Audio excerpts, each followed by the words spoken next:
Hello दोस्तों, आपके अपने यूट्यूब चैनल यूपीएससी नेट में स्वागत है। आज हम बात करने वाले हैं इन डेप्थ प्रोग्राम के माध्यम से घोल मछली की।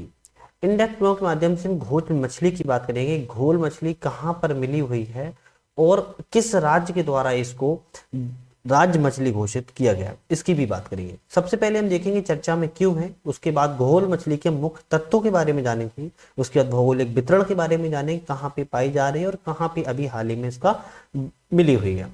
आर्थिक महत्व समझेंगे इसका कि आर्थिक महत्व किस तरीके से इसका आर्थिक महत्व है। अंत में लाभ समझेंगे और उसके बाद इसका संरक्षण भी देखेंगे कि आईयूएन की लिस्ट में कहाँ पे इसको स्थान दिया गया है, क्या ये विलुप्त होने की कगार पर है या फिर अधिकता में पाई जा रही है और अभी हाल ही में चर्चा में क्यों बन चुकी है। तो इन सारी बातों को हम इंडेक्स प्रोग्राम के माध्यम से जानने की पूरी कोशिश करेंगे। अगर आप लोग अभी तक चैनल पे नए हो, चैनल को सब्सक्राइब नहीं किया, सब्सक्राइब कर लीजिए। वीडियो पसंद आ लाइक कीजिए, बेल आइकन प्रेस कर लीजिए, जिससे कि आने वाले वीडियो का नोटिफिकेशन मिलता रहेगा। अपने फ्रेंड सर्कल में शेयर करना मत भूलिएगा, शेयर करने से मुझे मोटिवेशन मिलेगा। सबसे पहले हम घोल मछली का चित्र देख लेते हैं, घोल मछली किस तरीके से दिखती है। घोल मछली को हम सबसे पहले इस तरीके से देख लेते हैं कि ये घोल मछली है। अब हम इसके बारे में एक एक करके जानने की कोशिश करते हैं। पूरी जो बात है इंडेक्स सीरीज के माध्यम से हम कर रहे हैं। सबसे पहले देखेंगे चर्चा में क्यों है।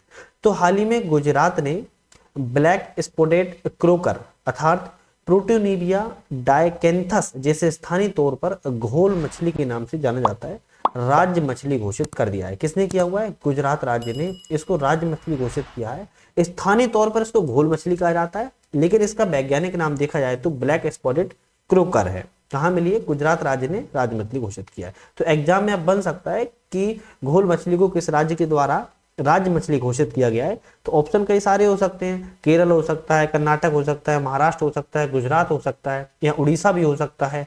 तो गुजरात के द्वारा किया गया है। समझते हैं आगे बात क्या है। तो यह निर्णय विभिन्न कारकों पर आधारित है, जिसमें इसकी विशिष्टता, आर्थिक मूल्य, संरक्षण की आवश्यकता पर जोर देना है। ठीक है, तो इसको राज्य मछली घोषित करने के पीछे भी इसके कुछ फैक्टर्स हैं। क्या फैक्टर्स हैं, इस पे हम अब एक एक करके बात करेंगे। इसकी विशिष्टता क्या है, इसको समझेंगे। आर्थिक मूल्य क्या है, संरक्षण क्यों हो रहा है, लाभ क्या है इसके, हम एक एक करके अब हम इसको बातों को समझते हैं। ठीक है, अब आपने मेरे को मछली दिखाई दी है, अब हम एक एक करके इसकी बातों को समझेंगे। फिर मुख्य बिंदु के तहत घोल मछली के मुख्य तथ्य क्या है, इसको बात देखेंगे। सबसे पहले हम इसको देख लेंगे कि ज्योग्राफिकल जो इसका वितरण है, भौगोलिक वितरण कहाँ पे है भारत में। तो घोल मछली का मुख्य रूप से हिंद प्रशांत क्षेत्र में पाई जाती है। तो एग्जाम आ सकता है कि घोल मछली है मुख्य तौर पर कहाँ पाई जाती है, तो हिंद प्रशांत क्षेत्र में यह पाई जाती है।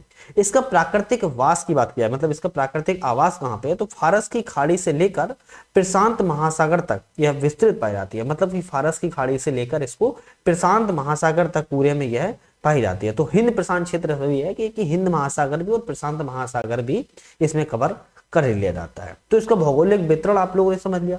अब हम इसकी बात आगे समझे अगर हम, तो आर्थिक महत्व की कि आर्थिक महत्व क्या है इसका। तो वितरण कहाँ पे हो गया? फारस की खाड़ी से लेके हिंद प्रशांत महासागर तक पाई जाती है। गुजरात राज्य ने राज्य मछली घोषित किया है। क्यों किया है? विशेषता के कारण, आर्थिक महत्व के कारण, संरक्षण के कारण, इसके लाभ के कारण। भौगोलिक वितरण मैंने समझ लिया है, आर्थिक महत्व अब समझने की हम कोशिश करते हैं। घोल मछली को चीन और अन्य एशियाई देशों के बाजारों में पर्याप्त मांग है। मतलब कि डिमांड की बात की रही कि इसकी डिमांड बहुत है। कहाँ पे डिमांड है? तो चीन में और एशियाई देशों में। घोल मछली को इसके उच्च बाजार मूल्य के कारण सी गोल्ड भी नाम से भी जाना जाता है। किस नाम से जाना जाता है? सी गोल्ड, याद रखिएगा। सी गोल्ड के नाम से भी इसको जाना जाता है, क्योंकि मांग ज्यादा है तो सी गोल्ड के नाम से जाता है।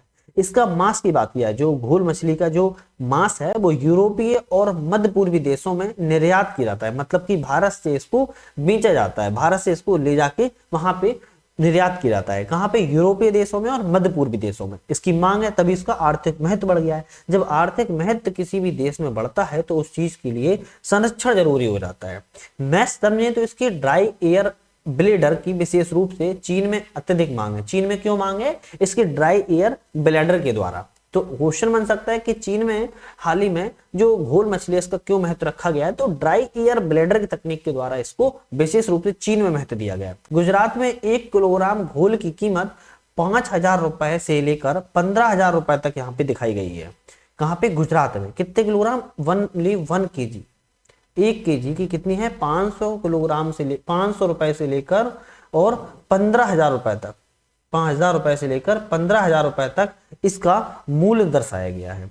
डाई ईयर ब्लेडर जिसे सबसे महंगा हिस्सा माना जाता है, निर्यात बाजार में इसकी कीमत 25,000 रुपए प्रति किलोग्राम तक पहुंच सकती है। कितना बात कर रहा है? 25,000 किलोग्राम तक इसकी पहुंच सकती है।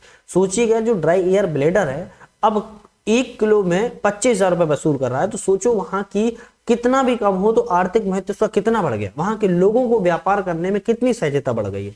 और बात कर रहा है चीन की, तो कहीं ना कहीं इंपोर्टेंट ये खबर हुई जाती है। अब हम इसके समझेंगे लाभ। आर्थिक महत्व को समझ लिया, भौगोलिक वितरण को समझ लिया, राज्य की मछली हो गया, अब लाभ को समझते हैं एक एक करके। तो आंखों के स्वास्थ्य के लिए अच्छा है। किसके लिए? आंखों के स्वास्थ्य के लिए अच्छी है। आंखों की रोशनी बनाए रखने में यह सहायता प्रदान करती है, तभी तो इसको मांग बढ़ रही है, तभी तो इसका लाभ हो रहा है। उम्र बढ़ने और झुर्रियों को रोकने के लिए घोल मछली में मौजूद कोलेजन की मात्रा झुर्रियों को रोकती है। किसकी मात्रा एक्सपायर आती है? कोलेजन की मात्रा झुर्रियों को रोकती है, जिसमें हम बूढ़ापन वृद्धावस्था में दर्शाए जाते हैं, वृद्ध होने लगते हैं और शरीर में झुर्रियां पड़ने लगती हैं, उस तरीके को रोकने के लिए घोल मछली में कोलेजन की मात्रा जो होती है वो लाभदायक होती है।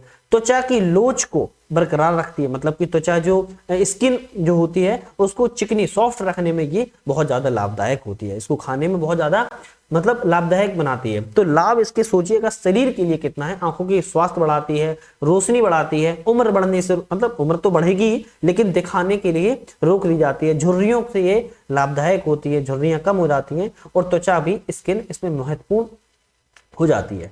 नेक्स्ट अगर बात करें, अगर इसे नियमित रूप से खिलाया जाए तो घोल मछली में मौजूद ओमेगा 3 की मात्रा शिशुओं के इंटेलिजेंसी कॉन्सेंट मतलब कि आईक्यू लेवल को भी, किसके आईक्यू लेवल को भी सुधार करती है। मस्तिष्क कोशिकाओं के विकास में भी सहायता करती है। तो जो माइंड की कोशिकाएं हैं उसमें भी ये लाभदायक होती है। ओमेगा 3 की मात्रा हो जाती है, इसलिए छोटे बच्चों में इंटेलिजेंस कॉन्सेंट जो आईक्यू होता है उसका लेवल में सुधार करती है। तो लाभ भी इसके बहुत अच्छे दिखाए जा रहे हैं, तभी तो इसकी मांग है। अब इसके हम संरक्षण की बात करें, संरक्षण बहुत ज्यादा इंपॉर्टेंट है। अंतरराष्ट्रीय प्रकृति संरक्षण संघ, आप सभी जानते हैं IUCN ने इसको रेड लिस्ट में निकट संकटग्रस्त में दर्शाया है। कहां पे दिखाया है कि हाल ही में इसको संकट तो है पर निकट में आने वाला है, तो IUCN ने इसको निकट संकटग्रस्त में रखा है। एक हम नोट की बात करते हैं, समुद्र और अंतर्देशीय मछली प्रजातियों की समृद्ध विविधता के साथ गुजरात भारत में मत्स्य पालन में अग्रणी राज्यों में से एक है। तो क्वेश्चन बन सकता है कि गुजरात का स्थान कौन सा है? गुजरात का स्थान पहला आता है। वर्ष 2021-22 में गुजरात में कुल 8.74 लाख टन मछली का उत्पादन दर्ज किया गया था। तो आप समझिएगा गुजरात जो मछली उत्पादन में है अपने आप में ही बहुत ज्यादा समृद्ध दर्शा रहा है, इसीलिए समुद्री और अंतर्देशीय मछली प्रजातियों में ये समृद्ध विविधता दर्शाता है। और इसने घोल मछली को भी, याद रखे कौन सी मछली को, मैंने अभी पूरी जो बात की है घोल मछली को भी इसने राज मछली घोषित कर दिया है। तो राज्य की जो मछली घोषित कर दिया है तो कहीं ना कहीं इसको बढ़ावा मिलेगा और पर्याप्त इसको आर्थिक महत्व मिलेगा, लाभ मिलेगा। भौगोलिक सारी डिटेल से मैंने आप लोगों को बता दिया है और ये संरक्षण के लिए IUCN की निकट संकटग्रस्त सूची में इसको रखा गया। तो आज के लिए हमारी जो प्रोग्राम की सीरीज पे इन डेप्थ प्रोग्राम के माध्यम से बात कर रहे थे, मोस्ट इंपोर्टेंट करंट अफेयर्स थी घोल मछली, इसमें मैंने बात की है। उम्मीद है आप लोग पसंद आएगी, तो अपने चैनल को सब्सक्राइब किया होगा, वीडियो पर लाइक किया होगा, बेल आइकन प्रेस कर ले, उससे आने वाली वीडियो को नोटिफिकेशन मिलता रहे। एक पुनः इसी वीडियो के माध्यम से फिर से मुलाकात करेंगे। आज के लिए धन्यवाद।